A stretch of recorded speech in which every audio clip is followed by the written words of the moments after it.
So we are going to get a new pope. Now, of course, I do not want to speak ill of his most Catholic Majesty, the late Pope.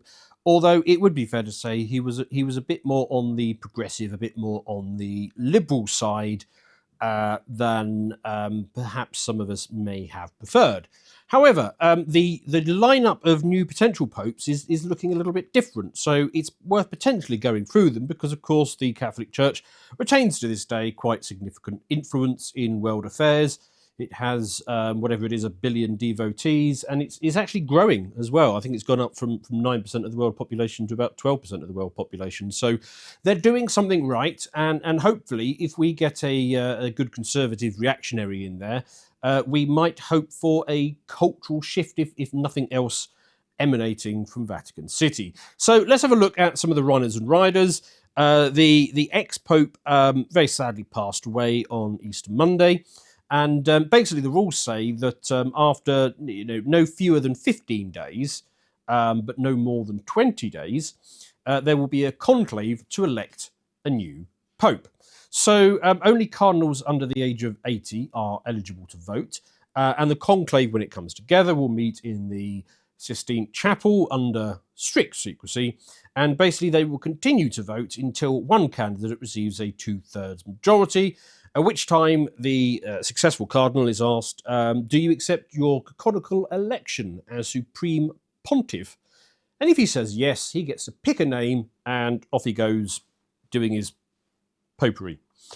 So we've got a number of candidates that we need to consider on this thread here. The first one, the name being most often talked about here, is Cardinal Robert Sarah.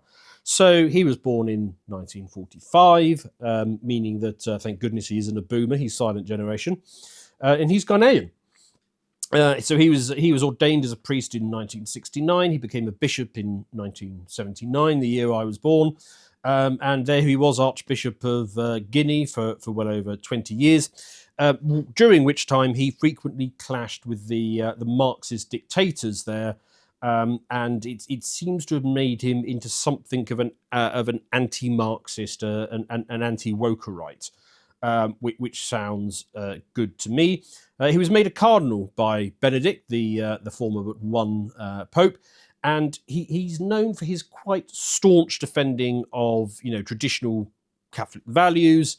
The traditional teachings. He's quite good on sexual morality, right to life.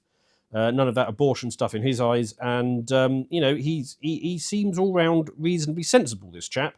And so basically, if he gets in, he's going to advocate for return to more traditional Catholicism, and hopefully will stop the erosion of the wokery that has been creeping into the church. We're going to give him a 9 out of 10 on the progressive to conservative scale, which is pretty good. And he has a viable chance of winning as well. Moving on, we've got this chap. We've got Peter Doe. He was born in 1952, so he's a little younger at 72, and he's a Hungarian who are normally quite sensible in a lot of this stuff. So he became an Archbishop of Budapest in 2003. So he's a little bit newer to the job, but I mean he's done his licks. Now this chap he's got more of a devotion to, should we say, the theological conservatism. He has expressed concerns about the move to progressivism, such as we all have everywhere in life. He's supported by Viktor Orban, which is nice because he's a perfectly sensible chap. He's spoken out about human trafficking, and actually on a scale of conservative to wet, we're going to give him a 7 out of 10. So he's a little bit more palatable to the moderates, but still pretty sensible. So we like him. He's relatively youthful for a papal candidate. So he's actually a fairly viable chap. Let's move on to the next chap. Cardinal Pier Battista Pizzaballa, and I may be pronouncing that wrong that wrong slightly, but Pizza Baller is what I'm reading with this chap. He's another very young chap, born in 1965. He's only 60 years old, and he is an Italian. Be good to get an Italian back in the papacy. So, right, what do we know about him? He became a cardinal by sorry, Pope Francis in 2023. So, relatively newcomer to the rank. He's known for doing some good work in the Middle East, including dialogue with Hamas. Apparently, out of some necessity that he found himself in that situation. He focuses on mediation. Okay, fine. I think a bit of reactionaryism might be more what we need at this time. But he's seen as somebody who can reach out to the other side on many things. Very much a centrist in many respects. He does support traditional Latin Mass, but on many other things he has some appeal to the moderate. So he gets a 5 out of 10 for his support of Latin Mass, traditional gospel, but his engagement with the other side, shall we say, puts him over a little bit to the moderate side. So because he's so young, a mere 60, he would have a long papacy. So the more career-minded younger cardinals might balk at that, but nevertheless a viable candidate. Let's move on to our next one, Charles Cardinal Bow. He is 76 years old, and he's Burmese. Now, he was ordained as a priest in 1979, again, the year I was born, so he has been around for a while.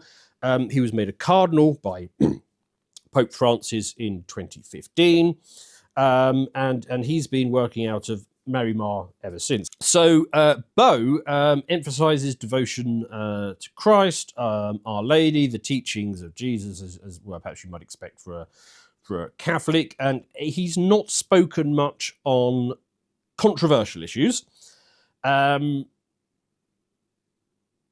such as same-sex blessing is one, or priesthood celibacy. But he is believed to hold a number of orthodox views, but he's been keeping his powder dry on this one. But nevertheless, he is thought to be moderately conservative. So we're going to give him a 6 out of 10. Although there is a bit of social justice creeping into some of his comments, although he has been somewhat guarded on it. So we're going to have to be a little bit cautious of this chap and give him, a fairly moderate rating. His chances are reasonable, apparently, so we have to include him. Right, now we should move on to our first, well, he's not an Indian, he's a Sri Lankan. Cardinal Malcolm Ranjith, something like that. He is 77 years old, so he get the approval of some of the more career-minded cardinals, perhaps. He's a Sri Lankan. He was ordained as a priest in 1971, so he's been going at this for a while. He knows his apples. He was appointed the Archbishop of Colombo in 2009, and I'm referring, of course, to the capital of Sri Lanka. I'm not talking about the 70s detective TV series, which was obviously quite excellent. So he was created a cardinal by Pope Benedict in 2010. He is known to be fairly traditional on the teaching front. He was quite sensibly outspoken after the 2019 Easter Sunday bombings, when he called for justice and unity, which is better than just the unity which we normally get from the appointed sort of leaders.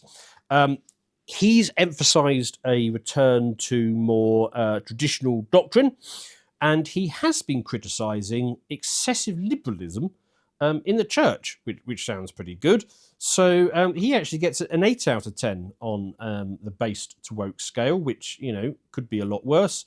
So he's very conservative, views quite similar to Cardinal Sarah, who came first. So yes, potentially we like him as well. Um, Although his chances of winning are possibly low because he doesn't have the support of an Urdu or a Sarah, but he is also of the conservative bent, which limits his appeal, of course, with the wets. Right, moving on. Who we got now? Oh yes, here we've got Cardinal Daniel Stirler. So he was born in 1959, making him 65 years old. Again, a bit young for the job, but he can do it. He is from Uruguay, which, just to bring you all up to speed, is not a country in Africa. It is actually the furthest south you can go in South America before you get into Argentina. So, near the bottom of the bottom bit. He was ordained a priest in 1987. He was appointed the Archbishop of Montevideo in 2014. Created a cardinal by Francis in 2015. He is a little bit of a mixed bag on this one. His original origins, his coming up through the church was through a very conservative wing. However, he has reached out over his career to focus on mercy and inclusion, which is how he would put it, and he's not been outspoken on a return to traditionalism or traditional teachings or anything like that. So he is. I think we can still call him a moderate, but he's slightly on the wrong side. So we're going to give him a 4 out of 10 on the woke to based scale. Because of his early background, he's somewhat grounded, but he has been, pulling in the direction of a bit of progressivism. He is a contender, not necessarily a strong one, but nevertheless, he is somebody you could see pop up as the next pope. Right.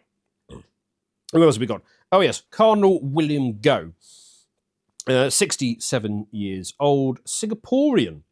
He was ordained as a priest in 1985. He became an Archbishop of Singapore in 2013, and he was created a cardinal by Pope Francis in 2022. Now, he's spent a lot of his career focusing on interfaith dialogue and evangelizing in Asia, which does have a small but growing Asian population. So he's expanding the flock. Very good. That's what you're supposed to do. That's what the job entails. He has emphasized unity, evangelizing, dialogue with other faiths has been a big part of what he's been doing. Singapore is quite multi-religious, so I suppose you sort of have to do that. And he has maintained a bit of the whole core Catholic teaching type stuff. So he is sort of smack in the middle on our base to progressive scale. So it wouldn't be completely awful if we got him.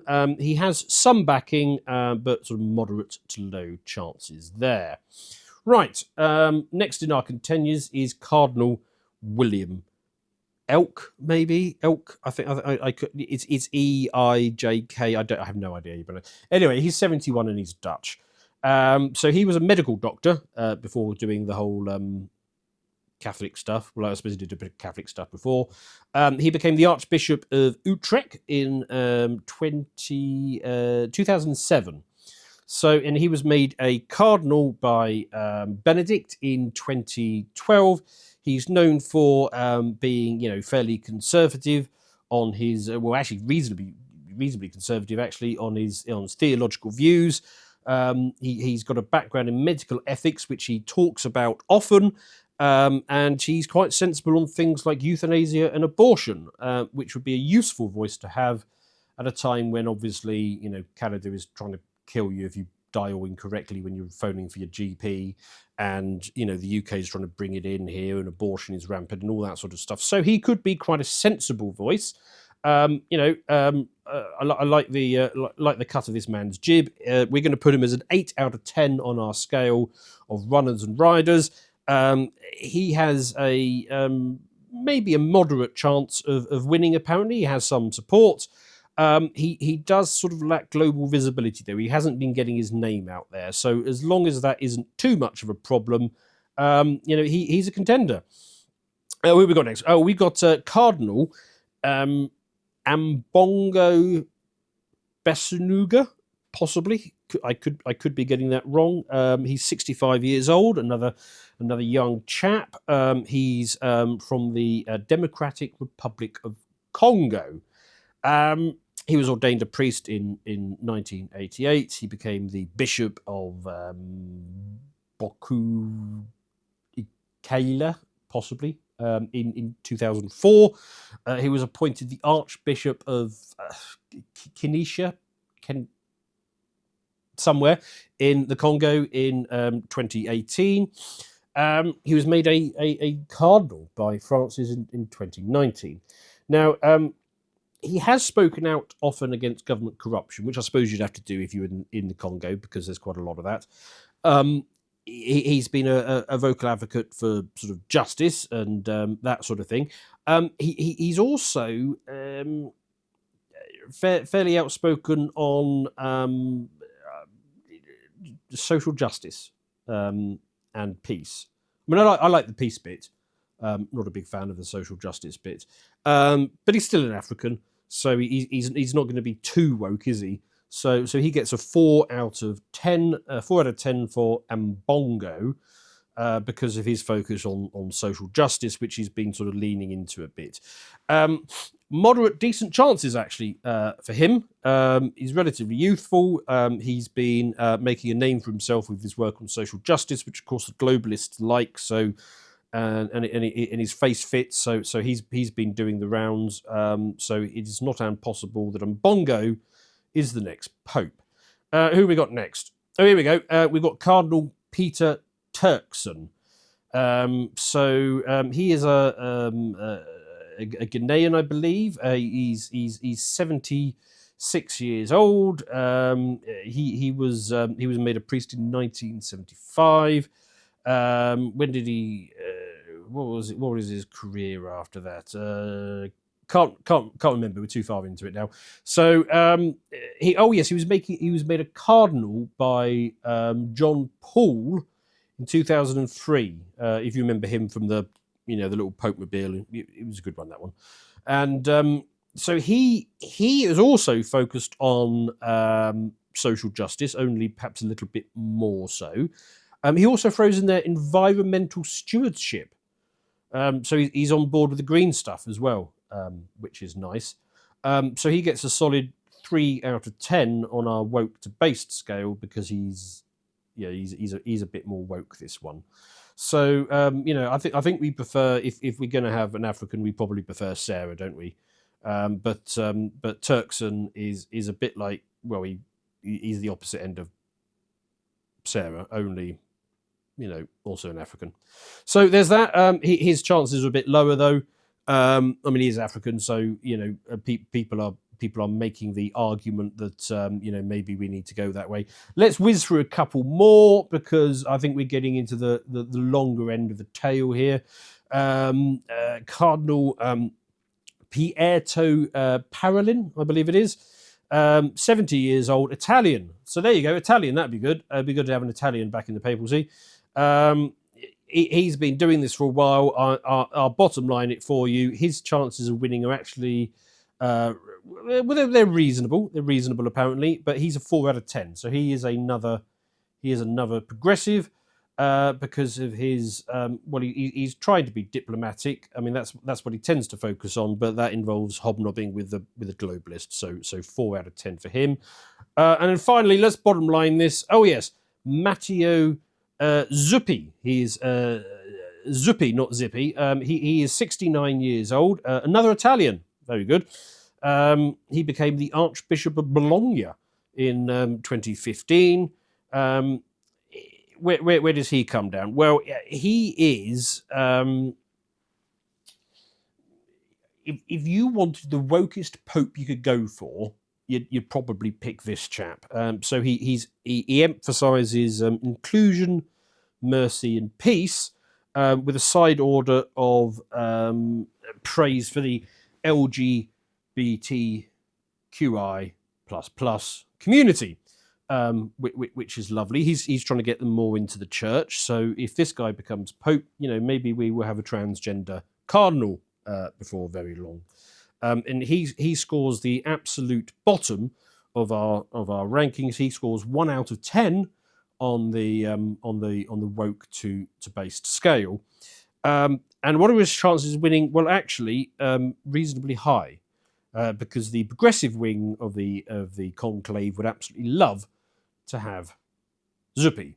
So there you go. We've got a number of sensible candidates, and we've got a number of perhaps not so sensible candidates, and the splattering in between. So we just wait to find out whether the world's second largest religion is going to be led by a wokerite or somebody a little bit more reactionary. While we're covering this, I thought I should give a shout out to, I think, the standard that we should be looking to achieve with all of this.